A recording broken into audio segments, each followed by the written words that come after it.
औज़ु बिल्लाहि मिनश्शैतानिर्रजीम बिस्मिल्लाहिर्रहमानिर्रहीम। शुरू अल्लाह के नाम से जो बड़ा मेहरबान निहायत रहम वाला।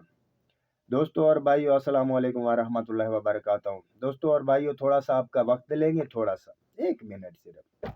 तो आज हम फ़ज़ाइल नमाज से एक हदीस बयान कर रहे हैं। अल्लाह पाक हमें सही सुनने, समझने और उस पर अमल करने की तौफीक दे। आमीन सुम्मा आमीन। शुरू करते हैं अल्लाह के नाम से।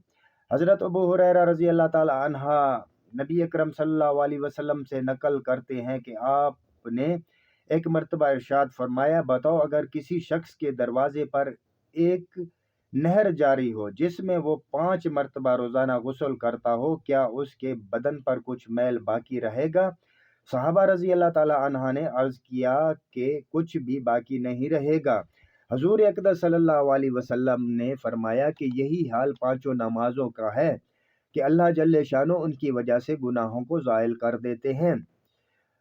हज़रत जाबिर रज़ी अल्लाह ताला अन्हा नबी अकरम सल्लल्लाहु अलैहि वसल्लम का इरशाद नकल फरमाते हैं कि 5 नमाज़ों की मिसाल ऐसी है कि किसी के दरवाजे पर एक नहर हो जिसका पानी जारी हो और बहुत गहरा हो, इसमें रोज़ाना 5 दफ़ा गुस्ल करे।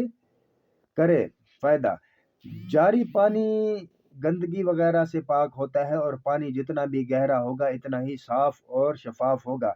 इसीलिए इस हदीस में इसका जारी होना और गहरा होना फरमाया गया है।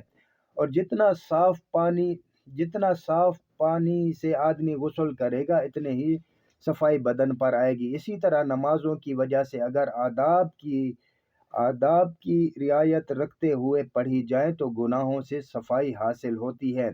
जिस किस्म का मजमून इन दोनों हदीसों में इरशाद हुआ है, इस किस्म का मजमून कई हदीसों में मुख्तलिफ सहाबा रज़ी अल्लाह ताला अन्हों से मुख्तलिफ अल्फाज में नकल किया गया है। अबू सईद खुदरी रज़ी अल्लाह ताला अन्हा से नकल किया गया है कि हजूर अक़दस सल्लल्लाहु अलैहि वसल्लम ने इरशाद फरमाया, 5 नमाजें दरमियानी औकात के लिए कुफारा है, यानी एक नमाज से दूसरी नमाज तक जो सगीरा गुनाह होते हैं वो नमाज की बरकत से मुआफ़ हो जाते हैं। उसके बाद हजूर अक़दस सल्लल्लाहु अलैहि वसल्लम ने इरशाद फरमाया, मसलन एक शख्स का कोई कारखाना है जिसमें वो कुछ कारोबार करता है, जिसकी वजह से इसके बदन पर कुछ गर्दो गुबार मैल कुचेल लग जाता है और इसके कारखाने और मकान के दरमियान में 5 नहरें पड़ती हैं। जब वो कारखाने से घर जाता है तो हर नहर पर गुस्ल करता है। इसी तरह से 5 नमाजों का हाल है कि जब कभी दरमियानी औकात में कुछ खता और लग़्ज़िश वगैरह हो जाती है तो नमाजों में दुआ इस्तग़फ़ार करने से अल्लाह जल्ले शानो बिल्कुल इसको मुआफ़ फरमा देते हैं। नबी अकरम सल्लल्लाहु अलैहि वसल्लम का मकसूद इस किस्म की मिसालों से इस अमर का समझा देना है कि अल्लाह जल्ले शानो ने नमाजों को गुनाहों की मुआफ़ी में बहुत कवी तासीर अता फरमाई है। तो ये फ़ज़ाइल नमाज से थोड़ा सा जो है ना हदीस। अल्लाह पाक हमें सही सुनने, समझने और उस पे अमल करने की तौफीक दे। आमीन सुम्मा आमीन। अगर कोई हमसे गलती कोताही हो गई तो अल्लाह रब्बुल इज़्ज़त हमें माफ़ फरमाए। आमीन सुम्मा आमीन। अल्लाह हाफ़िज़।